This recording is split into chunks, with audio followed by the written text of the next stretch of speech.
are going to make chicken arroz caldo. What is arroz caldo? Actually, arroz caldo is arroz, meaning rice, caldo, which is actually soup. But it's a rice stew or rice porridge. Actually, its origin comes from China, but it was actually introduced to us by the Spaniards. That's why it is called arroz caldo. So, since it was introduced to us by the Spaniards, the term arroz caldo came about. For today, we are going to make chicken arroz caldo.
So, what ingredients do we need? First, we need our chicken as our main protein.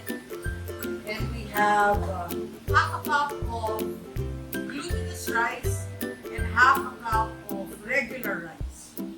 We also have chopped garlic, sliced onions.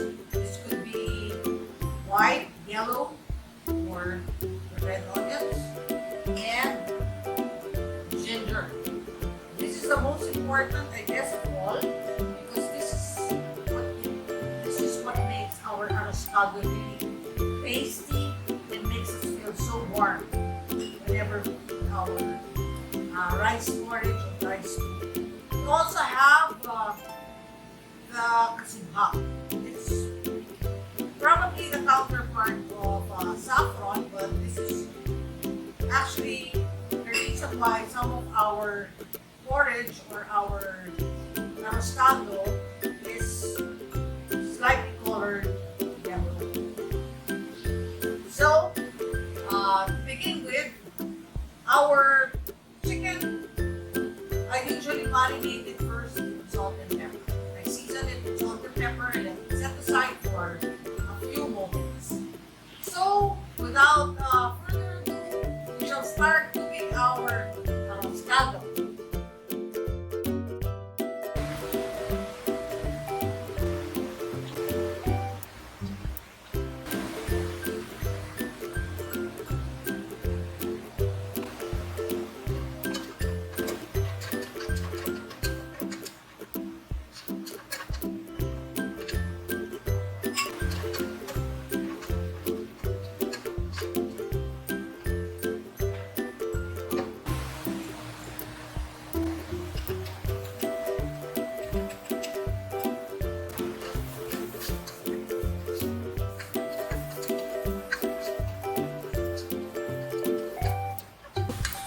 going to saute our ginger, garlic, and our onion.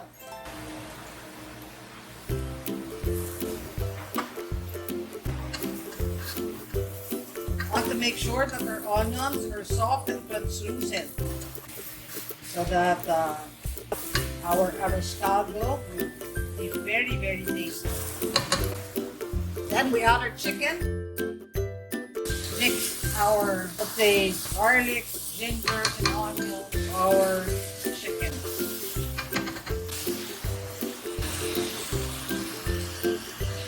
Now we can add fish sauce.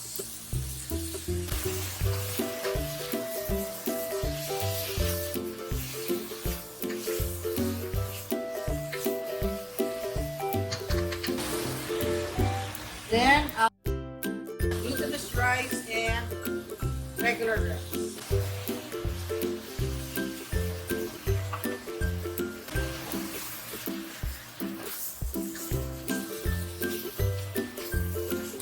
Wait for about a minute or two before we pour our chicken stock. And now put our casubha.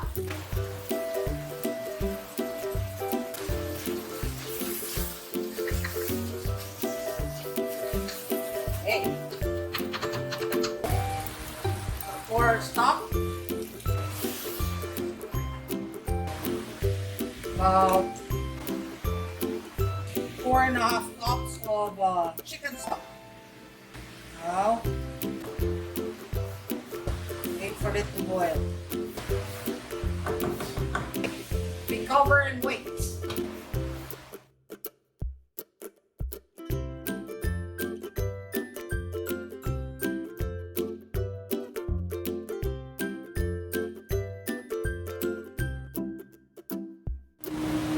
So let's check our Arroz Caldo.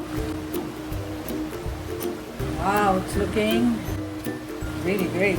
Actually, if you want Arroz Caldo to be very soupy, you can add more stock, chicken stock. Or if not, pwede din naman na medyo ganito yung consistency.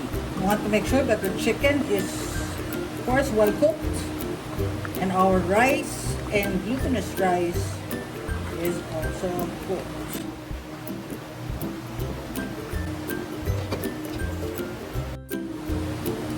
Wow, look at that.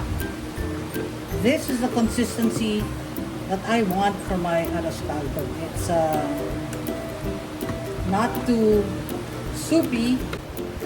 Looks great. I can't wait. It's yummy too.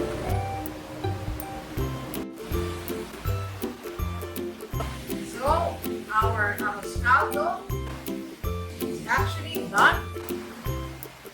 Madali lang, di ba? Very simple. Now, we are going to plate our Arroz Caldo. Sabi ko, I don't want. This is the consistency that I want for my Arroz Caldo.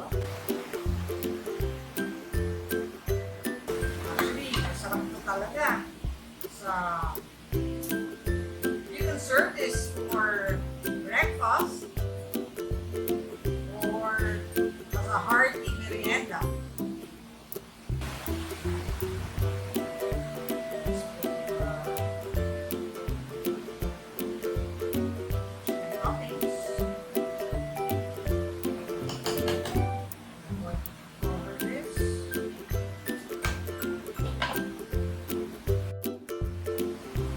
Then we are going with our egg.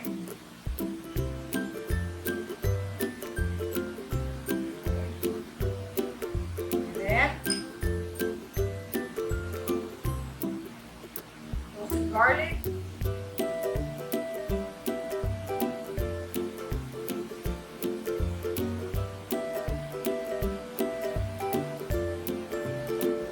And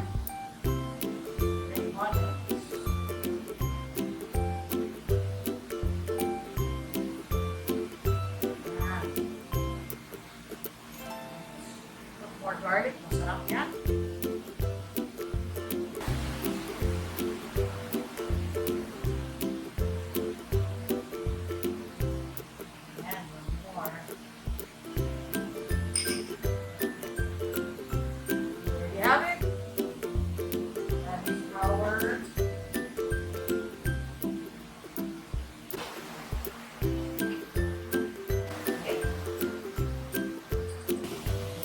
have it. This is our, I cannot touch it because it's so hot. This is our chicken arroz caldo. Before I end this video again, I would like to thank all our subscribers and future subscribers. Please don't forget to share, like, and subscribe. And don't forget to press the notification button. Follow us also on FB, our FB page, Let the Cooking Do the Talking, and on Instagram. So until next time, let the cooking do the talking.